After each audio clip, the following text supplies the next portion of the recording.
사랑하는 성도님들, 올해는 한국의 영어계가 별로 그렇게 좋지 않았대요. 막 흥행하지 못했대요. 그래서 많이 부진했다고 합니다. 그러면 이 영어계에서 지금 이렇게 상태가 안 좋은 지금 가장 영향력이 있는 회사는 어디일까요? 뭐 여러 회사를 말할 수 있겠지만 제 의견으로는 넷플릭스라고 봅니다.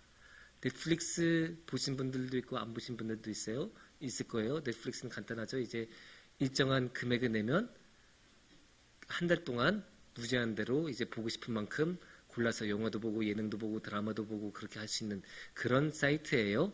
근데 거기서는 이제 자기들이 이제 돈을 투자해서 자기들만의 영화들을 이렇게 많이 만들다 보니까 그 시장이 엄청나게 커져서 이제는 극장에 거는 영화보다 넷플릭스에서 보는 영화들이 더 많고, 사람들이 극장 가서 영화를 보기보다 그냥 이렇게 핸드폰 꺼내서 이렇게 영화를 보는 경우가 요새는 더 많다고 합니다.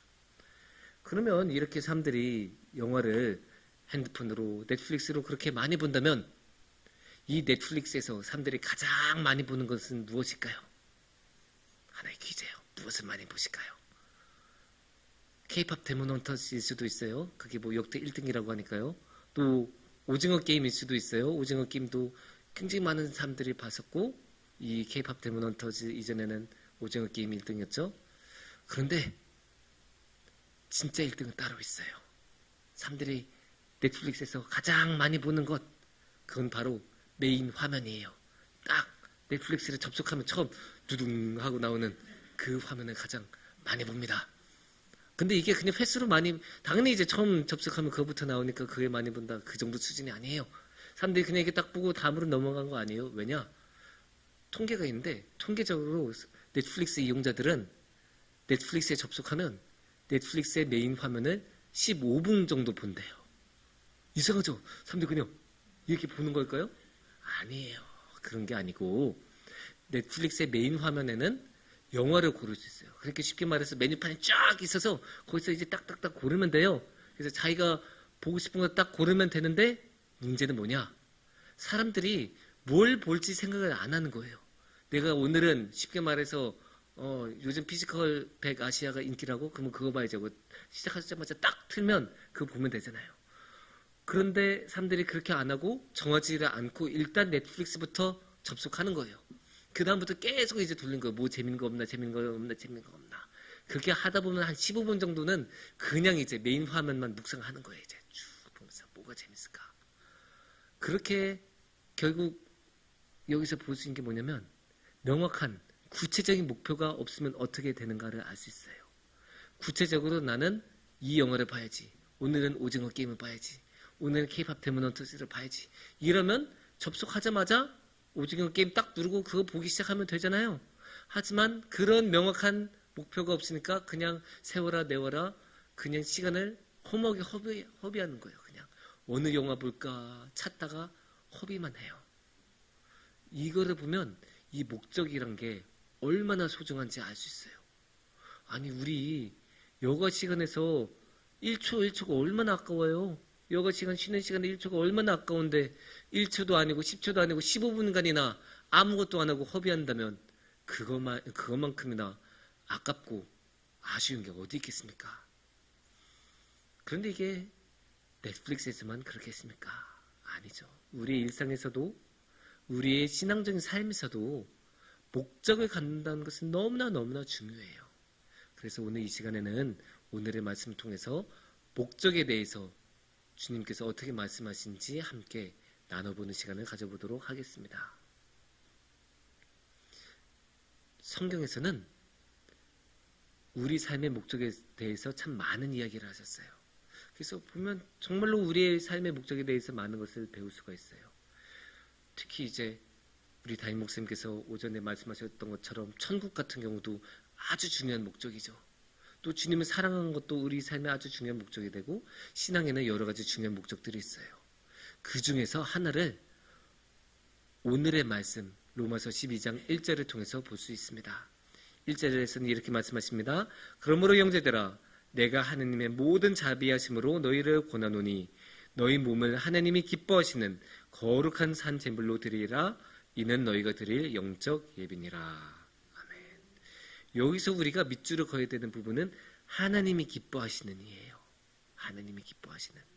그러니까 이 말씀에서는 우리 보고 뭘 하라고 합니까? 첫 번째로는 산재물을 드리라고 하고, 두 번째는 영적 예배가 되라고 하잖아요. 우리가 두 개 해야 된다고 하잖아요. 거룩한 산재물을 드려야 되고 영적 예배를 드려야 돼요. 근데 이 두 개를 왜 해요? 바로 앞에 있는 하나님이 기뻐하시는 이 말 때문에 하는 거예요. 그러니까 우리의 삶의 목적은 하나님을 기쁘게 하는 거예요. 하나님께 기쁨을 드리고 우리가 하나님의 기쁨이 되는 것, 그게 우리가 해야 될 것이고 그게 우리 삶의 목적이다. 그렇게 12장 1절에서 오늘의 말씀에서 말씀해 주고 계세요. 그러면 우리가 이렇게 주님의 삶의 기쁨이 되기 위해서는 무엇을 해야 될까요? 당연히 뭔가를 해야 주님께 기쁨을 드릴 수 있는 것 아니겠습니까? 그래서 오늘의 말씀에서는 방금 전처럼 두 가지 이야기했잖아요. 거룩한 산제사 드리고 영적 예배를 드리고. 근데 이 두 가지는 구체적으로 어떻게 해야 되는지를 모르겠어요. 감은 어느 정도 오는데 그냥 말만 들으면 거룩한 산제사, 영적 예배 엄청나게 크고 무겁게 들리잖아요. 굉장히 부담이 되기도 하고 이거 어떻게 내가 할 수 있을까? 또 어떤 게 영적 예배일까? 어떤 게 거룩한 산제사일까? 감이 잘 안 오실 수도 있어요. 그러면 이렇게 어렵게 두지 말고 좀 쉬운 말로 풀면 좋아요. 쉬운 사례, 쉽게 생각을 좀 바꿔서 하는 게 좋아요. 그러면 어떤 게 좋냐? 우리가 부모와 자녀의 관계로 보면 조금 더 쉽게 말할 수 있어요. 그래서 부모와 자녀의 관계로 우리의 삶의 목적이 되신 주님을 기쁘게 하는 삶, 그걸 어떻게 하는가? 크게 세 가지로 한번 말씀드려볼 수 있을 것 같아요. 첫 번째는 사실 아무것도 안 해도 돼요. 아무것도 안 해도 돼요. 왜냐? 여러분들 자녀들 키워보신 분들은 그런 경험이 있을 거예요. 자녀들 어때요? 특히 꼬맹이들, 아주 꼬맹이들 그냥 꼼지락 대기만 해도 귀엽죠? 그냥 별다른 거 안 하고 그냥 이렇게 보기만 해도 그냥 웃음이 나와요. 그냥 예뻐요. 혼자 자기 발 가지고 놀고 혼자 침 질질 흘리고 막 그래도 예뻐요. 그래도 귀여워요. 머리가 어깨만큼 넓은 그런 모습만 봐도 그냥 귀여워요. 다 귀여워요. 그러면 하나님도 우리를 그렇게 여기실 수 있죠. 물론 그거 위해서 우리가 해야 되는 거 딱 하나 있어요. 예수님을 믿는 것, 하나님을 믿는 것. 왜냐? 요한복음 1장 12절을 우리가 함께 보겠습니다. 영접하는 자, 곧 그 이름을 믿는 자들에게는 하나님의 자녀가 되는 권세를 주셨으니. 너무 좋은 말씀이니까 한 번만 더 같이 읽을게요. 영접하는 자, 곧 그 이름을 믿는 자들에게는 하나님의 자녀가 되는 권세를 주셨으니. 우리가 믿으면 뭘 주신다고요? 하나님의 자녀가 되는 권세. 그러니까 우리가 믿으면 우리는 하나님의 자녀예요. 그냥 아무나 아니에요. 하나님께서 친히 사랑하시고 케어해 주시고 돌봐주시고 지켜주시고 키워주시는 자녀가 되는 거예요. 그러면 하나님과 우리가 자녀의 관계로 이렇게 묶이면, 그러면 아까 우리가 뭐라고 말했어요? 우리가 특별한 거 안 해도 하나님께서 우리를 보시기만 해도 우리를 기워해 주시고 예뻐해 주시고 사랑해 주시겠죠. 믿으면 이런 권세를 받는다고 했는데 사실 믿음도 우리가 뭔가 특별하게 하는 건 아니에요. 왜냐? 믿음은 하나님이 주신 선물이잖아요. 우리가 뭔가 해서 얻어낸 게 믿음이 아니에요. 믿음은 하나님의 선물이에요. 그러니까 우리가 자녀가 되기 위해서 해야 될 것은 사실 없어요. 그냥 하나님이 우리를 자녀로 받아주신 거예요. 우리는 그저 믿을 뿐이고 우리는 그저 주님의 선물을 받아들이는 것 뿐이에요. 그렇게 우리가 선물을 받아들여서 하나님의 자녀가 되면 하나님 그냥 우리를 보기만 해도 좋아하시고 기뻐하세요. 이게 왜 중요하냐? 우리가 하지 않는다는 게 중요해요. 왜냐면 우리가 생각해 보세요. 하나님의 그 무한하신 능력을 가진 하나님 앞에 우리가 뭘 해봤자 뭘 얼마나 대단한 걸 할 수 있겠어요. 얼마나 큰 업적을 세울 수 있겠어요.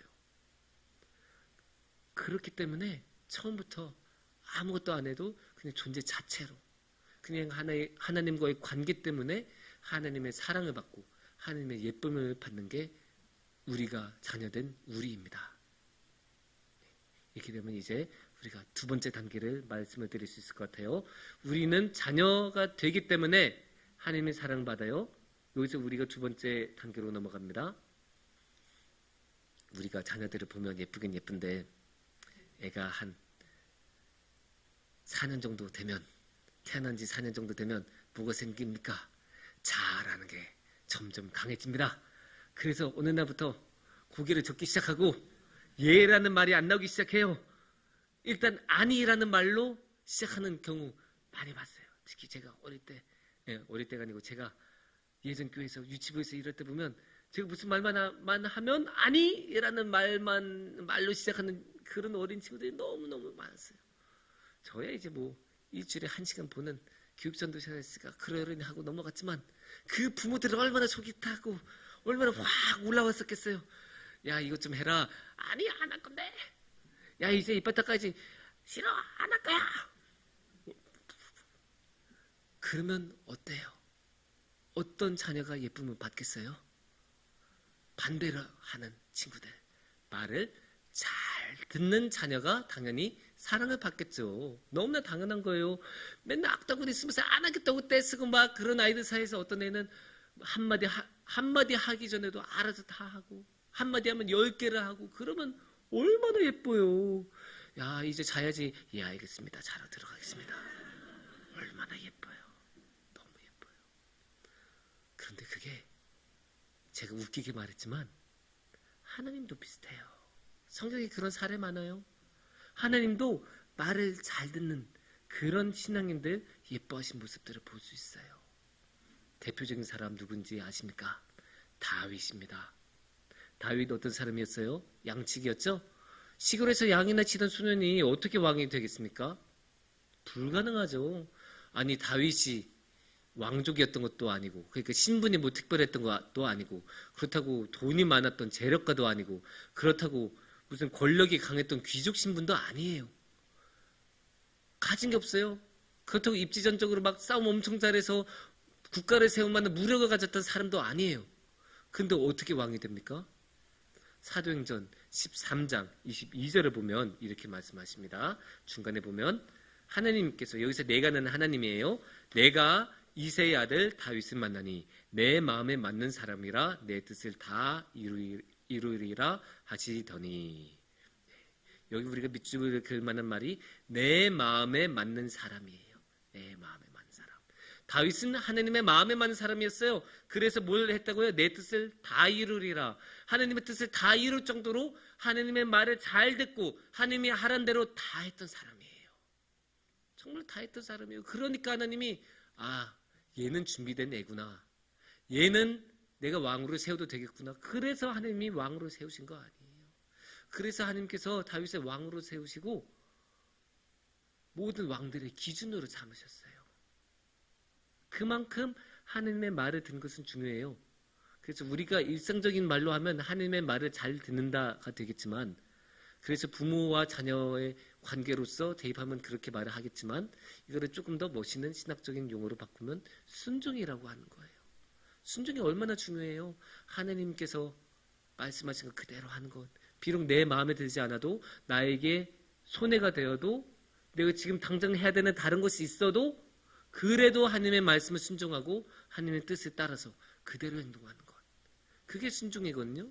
근데 그 순종을 다윗은 잘해서 하나님께서 왕으로 세웠다. 그렇게 말씀하고 계세요. 그만큼 순종은 중요하고 그만큼 하나님의 말씀을 듣는 건 중요해요. 그런데 이게 다윗에게만 중요하겠습니까? 왕으로서 살아간 데서만 중요하겠습니까? 아니에요. 우리에게도 똑같이 중요해요. 신앙인인 우리도 하나님의 말씀을 잘 들어야 돼요. 골로새서 1장 10절을 보시면 주께 합당하게 행하여 범사에 기쁘시게 하고 모든 선한 일에 열매를 맺게 하시며 하나님을 아는 것에 잘하게 하시고, 여기서 뭐라고 나옵니까? 주께 합당하게 행하여. 그러니까 주님의 뜻에 합당하게, 주님의 뜻에 맞게 행동한다는 거죠. 그게 결국 뭐예요? 하나님의 말대로 한다는 거고 하나님의 말씀을 잘 듣는 것 아니에요. 그래서 하나님의 말씀을 잘 들으면 어떻게 돼요? 하나님을 기쁘시게 하고, 그게 하나님께 기쁨이 되는 거예요. 우리의 삶의 목적이 하나님을 기쁘시게 하는 거고, 그 기쁘시게 하는 것에 아주 중요한 방법으로 지금 주님께 합당하게 하는 것, 주님의 말씀을 잘 듣는 것이라고 이렇게 성경 말씀을 전하고 있습니다. 그만큼 말을 듣는 게 너무나 중요해요. 특히나 이 세상에서 소통이 점점 힘들어지는 이 세상에서는 정말로 너무나 중요하죠. 그럼 이렇게 우리가 순종이 중요하다는 것을 알게 되었을 때 이제 우리는 세 번째 단계로 넘어갈 수 있어요. 세 번째 단계는 뭐냐면 우리가 하나님을 위해서 먼저 나서고 하나님의 일을 하는 거예요. 이게 무슨 말이냐면 순종은 너무나 중요한 신앙적인 가치예요. 너무나 중요한 신앙적인 덕목이에요. 당연히 해야 돼요. 근데 이 순종에는 조금 아쉬운 면이 있어요. 뭐냐? 수동적이에요. 일단 하나님의 말씀을 들으면 아는 거예요. 먼저 나서지 않아요. 가만히 있다가 하나님이 야, 너 이것 좀 해라 하면 그때 가서 하는 거예요. 물론 그것만 해도 아주 잘하는 거고 그것만 해도 위대한 신앙인이 될 수 있어요. 하지만 한 걸음 더 나아갈 수 있어요. 먼저 하나님의 말씀을 찾고 먼저 하나님이 좋아하실 만한 일을 나서서 하는 거예요. 우리가 계속 이제 부모와 자녀의 관계를 이야기를 하는데 그런 게 있잖아요. 우리가 가족으로서 같이 살아가는데 어린 자녀가 꼬맹이가 먼저 아우 우리 가족이잖아. 우리 가족 너무 서로 사랑했으면 좋겠어. 이렇게 하면 뭔가 마음이 찡하잖아요. 아이고 이 어린 녀석이 가족을 먼저 생각하는구나. 그리고 이제 뭐 어디 재밌는 데 놀러 가서 막 백화점 같은 데서 야 내가 뭐 하나 사줄게. 부모가 딱 말했을 때 자녀가 아니요 괜찮아요. 우리 이번 달 조금 빠듯하잖아요. 물론 이제 이렇게 어른스럽게 말한 자녀는 어린 자녀는 별로 없겠죠. 하지만 만약에 그렇게 말하면 굉장히 고마울 거 아니에요. 아이고 기특하네. 얘가 우리 가족을 생각해주네. 야 대견하다. 벌써 그런 생각할 줄도 알아? 그런 생각도 들고 야 너무 일찍 철든 거 아닌가.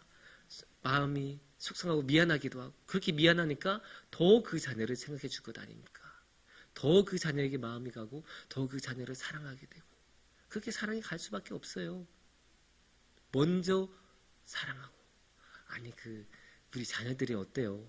항상 원하는 것부터 말하고 해달라는 것 많고 자기 해달라는 것대로 안 되면 떼쓰고 울고 버티고 타협 안 하고 제가 말한 게 어린 자녀 이야기 같죠? 아니에요. 나이 많은 자녀들도 비슷해요. 40 넘은 자녀들도 비슷해요. 해달라는 거 이야기한 거 보면 아이고 그 기사에 나온 그 끔찍한 이야기들 보면 나이 든 자녀들이 더 심할 때가 많아요. 그런데 그런 와중에 자녀가 먼저 부모를 생각해주고 먼저 어디 불편하신 거 없어요? 제가 도와드릴 거 없어요? 해드릴 거 없어요? 하면 얼마나 고맙고 얼마나 힘이 되겠습니까? 하나님도 비슷해요. 하나님도 우리가 먼저 하나님 제가 이거 하나님 위해서 하겠습니다 하면 기뻐하세요. 그 예를 우리가 어디서 볼 수 있냐? 성경의 예.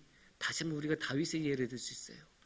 다윗이 여러 가지 업적이 있지만 그 중에 중요한 업적 사무엘하 7장 5절을 보시면 이렇게 나옵니다.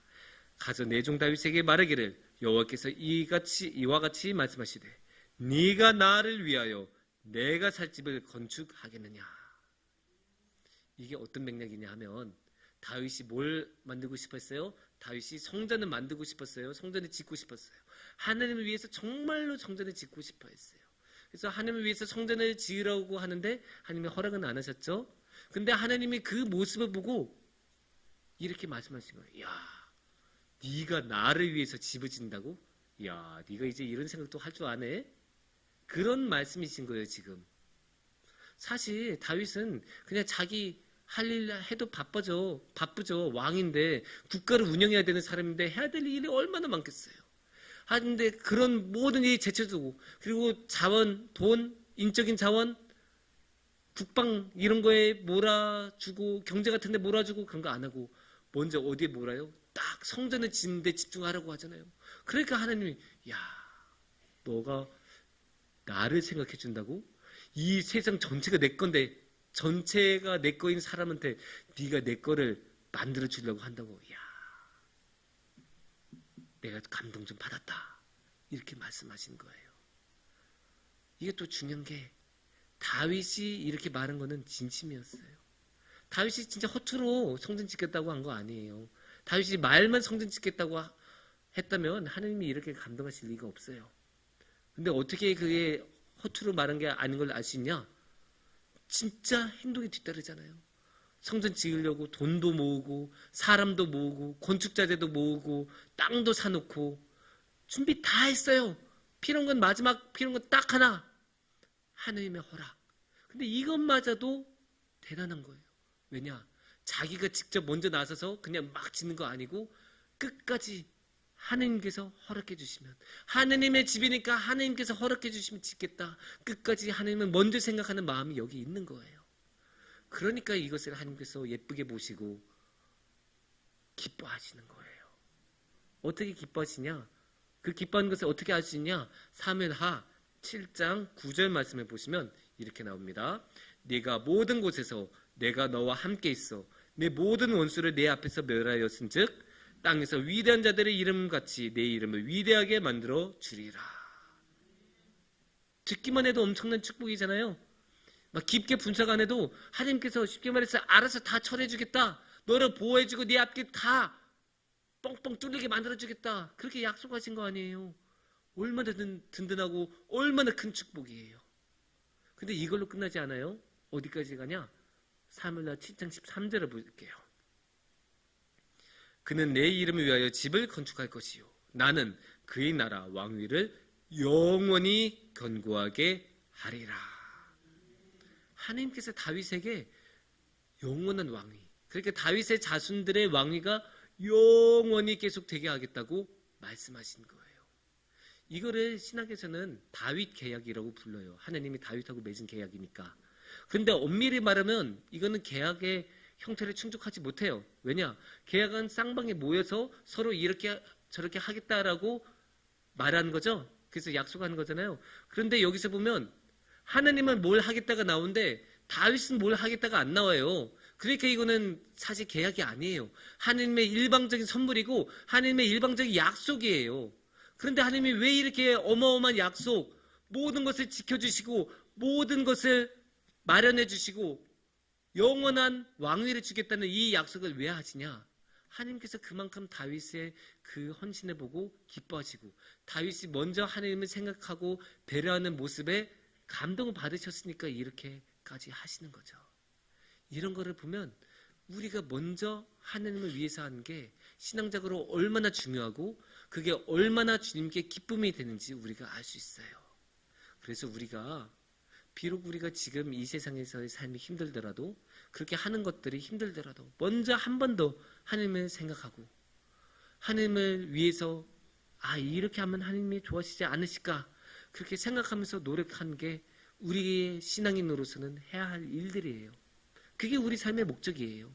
그게 우리 삶의 목적을 이루는 가장 좋은 방법이에요. 어떤 게 있을까요? 아주 많죠. 하나님은 사랑이시잖아요. 사랑을 좋아하시잖아요. 그러니까 사랑을 우리가 베풀고 사랑을 전하면서 살아야죠.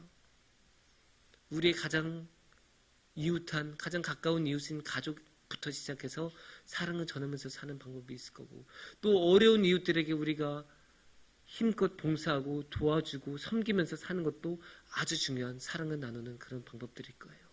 하나님이 미리 이렇게 해라 말씀하시기 전에 우리가 먼저 나서서 사랑을 전하는 그렇게 하나님의 기쁨이 되는 그런 좋은 삶의 방법, 신앙인의 삶의 목적이 있을 것입니다. 사랑하는 성도님들, 이 세상에는 참 많은 목적이 있습니다. 어떤 사람들은 돈을 많이 버는 게 목적이고 어떤 사람은 축구를 잘하는 게 목적이고 어떤 사람은 자녀가 자신들의 삶의 목적이 되기도 해요. 하지만 우리 신앙인들의 목적은 하나님을 기쁘시게 하는 거예요. 우리가 주님의 기쁨이 되는 거예요. 그래서 우리가 자녀가 되는 것을 통해서 우리가 주님의 말씀을 잘 듣고 순종하는 것을 통해서 그리고 우리가 먼저 하나님을 사랑하고 하나님께 도움을 드리려고 노력하는 그런 것을 통해서 우리는 주님께 기쁨을 드릴 수 있을 것입니다. 그렇게 우리가 주님께 기쁨을 드리면서 주님과 함께하는 큰 복을 누리시기를 축원합니다. 함께 기도하겠습니다.